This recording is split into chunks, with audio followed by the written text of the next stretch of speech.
Reflexão bíblica. Evangelho de Marcos. Capítulo 8. Marcos 8. Jesus prediz sua morte. Neste capítulo de Marcos 8, veremos a segunda multiplicação de pães que Jesus realizou. Ele se negando a realizar um sinal ou milagre somente para satisfazer os fariseus, um sermão dele alertando seus discípulos sobre o perigo do fermento, que se espalha e cresce sem ser percebido, falando da corrupção e do pecado, a cura de um cego em Betsaida e uma pergunta profunda que Jesus faz àqueles mais próximos de ti, recebendo uma revelação surpreendente de Simão. Ele também cita, pela primeira vez, sua morte, e repreende Satanás em seus discípulos. O estudo está dividido em 3 partes importantes, com seus respectivos acontecimentos. Contexto histórico. Acabamos de ver uma longa discussão de Jesus com os fariseus que o seguiam, ao ser questionado sobre a falta de decoro religioso de seus discípulos. Não lavavam as mãos para comer, e aproveita a oportunidade para tornar puros todos os alimentos que eram impuros. Ele libertou uma menina de um espírito imundo e curou um enfermo de forma particular, afastado da multidão, usando uma maneira bem peculiar. Marcos 8 versículos 1 ao 10, parte 1.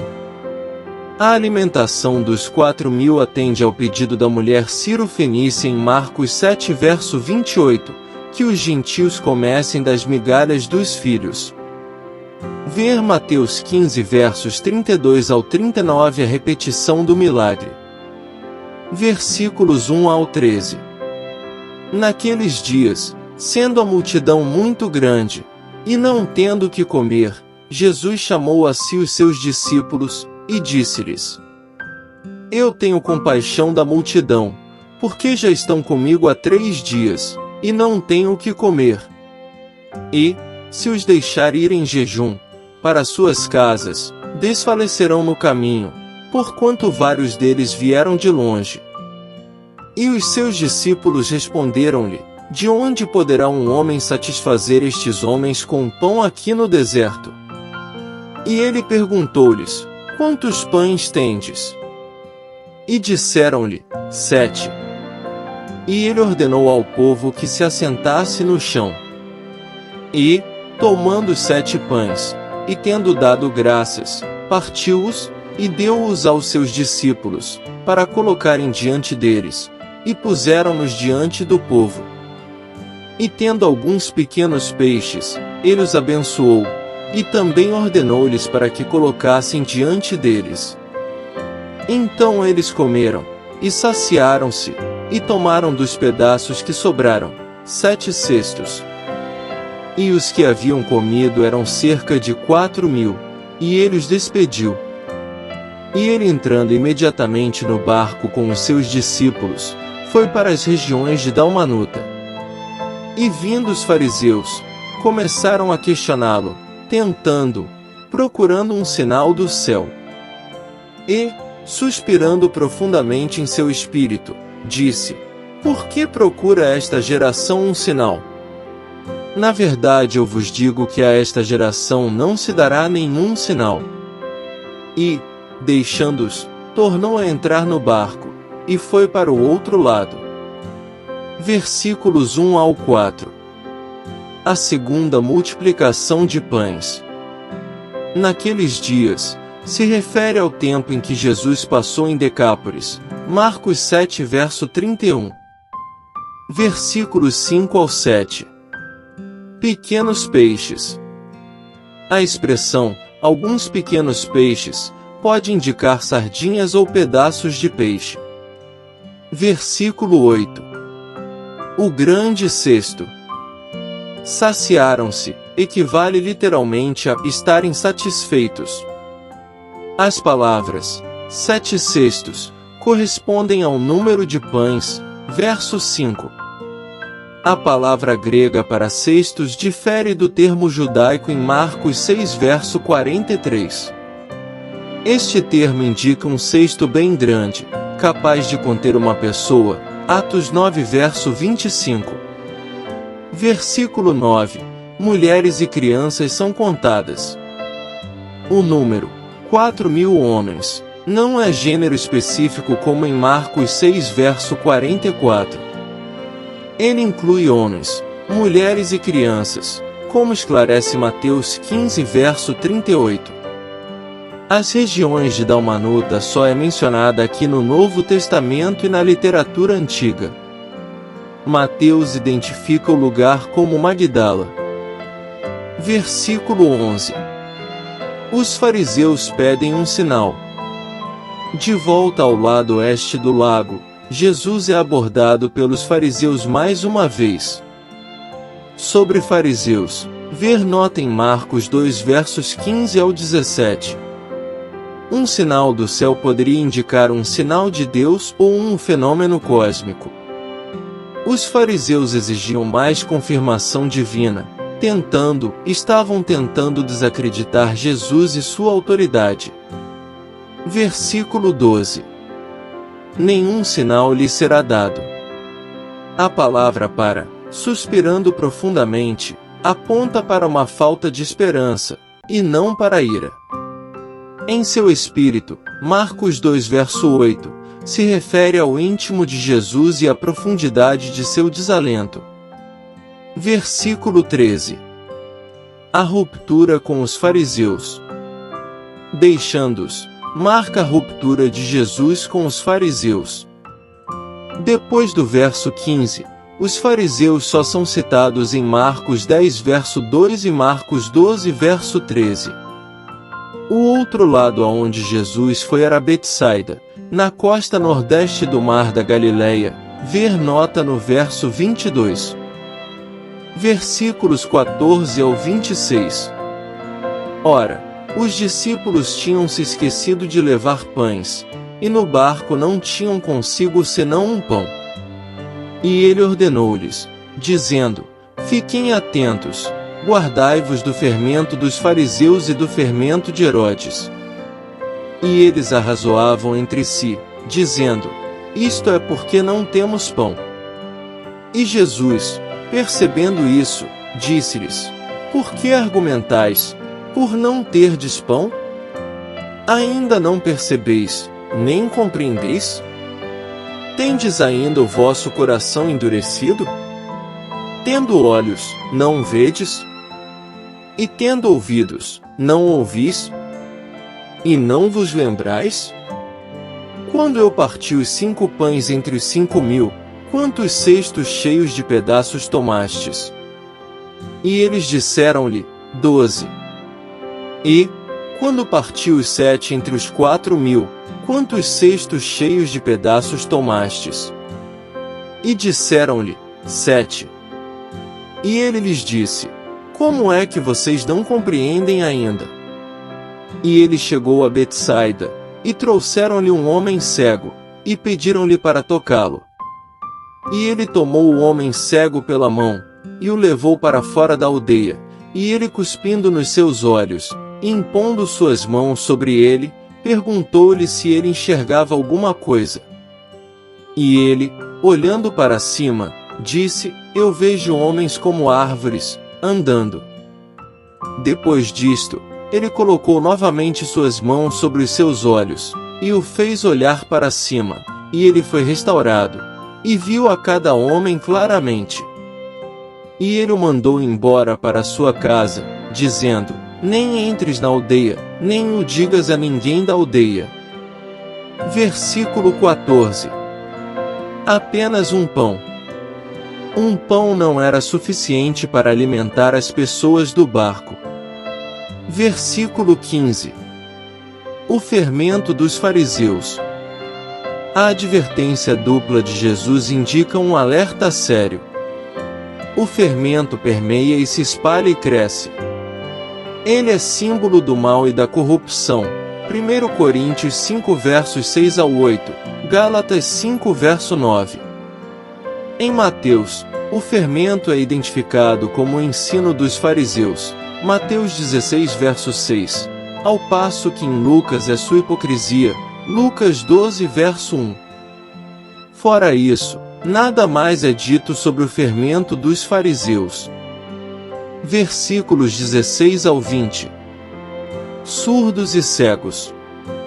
Jesus usou a discussão dos discípulos sobre pão para repreendê-los. A referência à surdez lembra a cura do surdo, Marcos 7 versos 32 ao 37, e a menção da cegueira antecipa o próximo milagre, Marcos 8 versos 22 ao 26. Jesus estava desapontado com a falta de percepção espiritual de seus discípulos. Versículo 21. Os discípulos não entendem. Isso repete a pergunta do verso 17. Os discípulos ainda não tinham entendido. Essa é a repreensão mais severa de Jesus a seus discípulos no Evangelho de Marcos. Marcos 8 versículo 22 ao 10 versículos 1 ao 52, parte 2. Nesta sessão, Jesus completou o ministério na Galiléia e iniciou a jornada até Jerusalém. Era hora de deixar as multidões, restringir os milagres e instruir os discípulos quanto à sua morte iminente. Versículo 22. Jesus em Betsaida. Betsaida, na costa nordeste do Mar da Galileia, era a cidade natal de Filipe, André e Pedro. João 1 verso 44, João 12 verso 21. Marcos não registrou a visita anterior de Jesus a Betsaida, mas Lucas a associou à alimentação dos 5.000, Lucas 9 verso 10. Supostamente, trouxeram-lhe, se refere aos amigos do cego, Marcos 2 versos 3 ao 5, Marcos 7 verso 32. É o primeiro relato de Marcos acerca da cura de um cego, Marcos 10 versos 46 ao 52. Versículo 23. A cura de um cego em Betsaida. O fato de Jesus levar o cego para fora da aldeia e então cuspindo, lembra Marcos 7 verso 33, João 9 versos 6 e 7. Colocando suas mãos, lembra Marcos 5 verso 23, Marcos 6 verso 2. Versículo 24. Uma cura completa. Após a primeira ação de Jesus, a visão do homem foi apenas parcialmente restaurada. Este é o único milagre de Jesus em que a cura não ocorreu imediata ou totalmente. Versículo 26. A instrução de Jesus. Não se diz por que Jesus ordenou que ele evitasse a aldeia. Versículos 27 ao 38. E saiu Jesus, e os seus discípulos, para as aldeias de Cesareia de Filipe. No caminho ele perguntou aos seus discípulos, dizendo, Quem dizem os homens que eu sou? E eles responderam, João, o Batista, mas alguns dizem, Elias, e outros, um dos profetas. E ele lhes disse, Mas vós, quem dizeis que eu sou? E, respondendo Pedro, lhe disse, Tu és o Cristo. E ele ordenou-lhes que não contassem a nenhum homem sobre ele. E ele começou a ensinar-lhes que o Filho do Homem deveria sofrer muitas coisas, e ser rejeitado pelos anciãos, e pelos principais sacerdotes e escribas, que fosse morto, e após 3 dias ressuscitar. E ele falava estas palavras publicamente. E Pedro, tomando-o, começou a repreendê-lo. Mas ele, virando-se, e olhando para os seus discípulos, repreendeu a Pedro, dizendo, Para trás de mim, Satanás, porque tu não tens gosto das coisas que são de Deus, mas das coisas que são dos homens. E chamando a si a multidão, com os seus discípulos, disse-lhes, Se alguém quiser vir após mim, negue-se a si mesmo, tome a sua cruz, e siga-me. Porque aquele que quiser salvar a sua vida, perdê-la-á, mas quem perder a sua vida por minha causa e do Evangelho, salvá-la-á. Porquanto, Que lucro tem o homem em ganhar o mundo inteiro, se perder a sua própria alma? Ou que dará o homem em troca de sua alma? Porquanto, qualquer que, entre esta geração adúltera e pecadora, se envergonhar de mim e das minhas palavras, também dele se envergonhará o Filho do Homem, quando vier na glória de seu Pai, com os santos anjos. Marcos 8 versículos 27 ao 30, parte 3. A confissão de Pedro perto de Cesareia de Filipe é o divisor de águas do Evangelho de Marcos. Versículos 27 e 28. Jesus e sua pergunta em Cesareia de Filipe. Cesareia de Filipe ficava aproximadamente 40 quilômetros ao norte de Betsaida, nas colinas ao pé do Monte Hermon. César Augusto deu a cidade a Herodes, o Grande. O filho de Herodes, Filipe, reconstruiu e ampliou a cidade, e mudou seu nome em homenagem a César Augusto. Aldeias indica assentamentos vizinhos. A pergunta de Jesus e a resposta dos discípulos lembram as opiniões ditas a Antipas em Marcos 6 versos 14 e 15. Versículo 29. Uma pergunta mais íntima e a resposta de Simão. As palavras, mas vós, são enfáticas e pedem uma resposta mais profunda. Jesus pediu que os discípulos dissessem aquilo em que eles mesmos criam.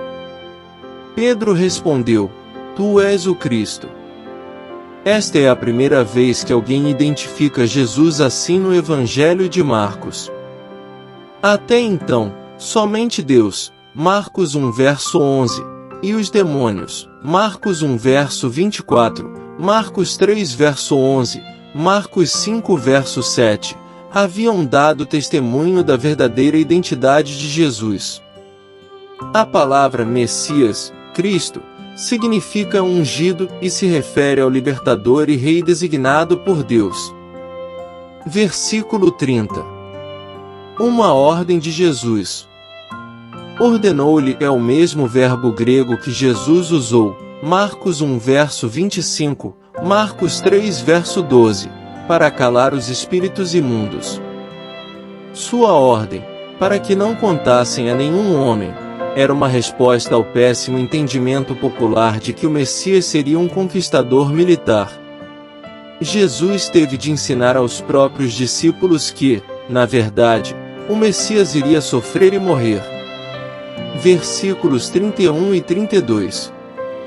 Jesus prediz a sua morte. Em Marcos, essa é a primeira das 3 vezes que Jesus predisse sua morte. Ver notas em Marcos 9 verso 31, Marcos 10 versos 33 e 34. Sobre Filho do Homem, ver nota em Marcos 2 versos 8 ao 11. Agora Jesus passará a usar este título com mais frequência, inclusive nas predições de sua morte. Deveria sofrer, aponta para a necessidade do sofrimento e morte do Messias. Os anciãos, os principais sacerdotes e os escribas eram os 3 grupos que detinham o poder no Sinédrio, órgão dirigente. Jesus seria morto, não por uma plebe sem lei, mas em Marcos 8 verso 32, Pedro não podia aceitar um Messias sofredor. Ele levou Jesus à parte em uma tentativa de convencê-lo a parar de falar de sua morte iminente. Versículo 33. Jesus repreende a Satanás em seus discípulos. Para trás de mim, Satanás, são as mesmas palavras que Jesus disse ao diabo na tentação do deserto, Mateus 4 verso 10. Versículo 34. As renúncias do sacerdócio. O tipo de Messias que Jesus era, trazia consequências para quem desejasse ser um dos seus discípulos. Um entendimento errôneo do Messiado de Jesus leva a um entendimento equivocado de discipulado. Negue-se a si mesmo, só é visto aqui nos paralelos, Mateus 16 verso 24. A expressão se refere à negação de interesses egocêntricos. Tome uma cruz reportava ao fato de que as vítimas da crucificação eram obrigadas a carregar a trave central até o lugar de sua execução. Versículos 35 ao 37. O segredo da vida eterna. As palavras, salvar e perdê-la-á, mostram que Jesus não estava falando simplesmente da vida física, mas da essência da humanidade, a alma. O jeito certo de salvar a alma é perdê-la, entregá-la a Jesus. Não há nada que se possa dar em troca da alma. O dinheiro não pode comprá-la. As palavras de Jesus relembram Salmo 49 versos 7 ao 9. Versículo 38. Sem ter vergonha do Evangelho. A expressão, minhas palavras, se refere ao Evangelho. A expressão, geração adúltera e pecadora, somente usada aqui no Novo Testamento, Mateus 12 verso 39, Mateus 16 verso 4, e se baseia na linguagem dos profetas do Antigo Testamento, Isaías 1 verso 4, Isaías 57 versos 3 ao 13, Ezequiel 16 versos 32 ao 41, Oséias 2 versos 2 ao 6. A presente rejeição de Jesus contrasta com sua glória futura. Sua vinda com os santos anjos é detalhada em Marcos 13 versos 26 e 27. Conclusão. Concluindo, vemos que Jesus ainda realiza milagres necessários, menos a mera vontade dos fariseus, mas aprofunda os ensinos e questionamentos aos seus discípulos, a fim de identificar se os seus ensinamentos estavam penetrando em seus corações. Ele queria levá-los a refletir, a desenvolver a mente e a falarem com suas próprias palavras acerca do que viam e testemunhavam fazer. Ao citar sua morte, descobre que aqueles a quem ele havia escolhido não estavam prontos e que a ideia da missão do Messias estava distorcida em seus pensamentos. Ele ensina o peso da escolha em segui-lo, deixando clara a renúncia necessária. No próximo capítulo, eles o verão de outra forma, extraordinária. Graça e paz por parte de nosso Deus e Pai, e de nosso Senhor e Salvador, Jesus Cristo, estejam sobre nossas vidas.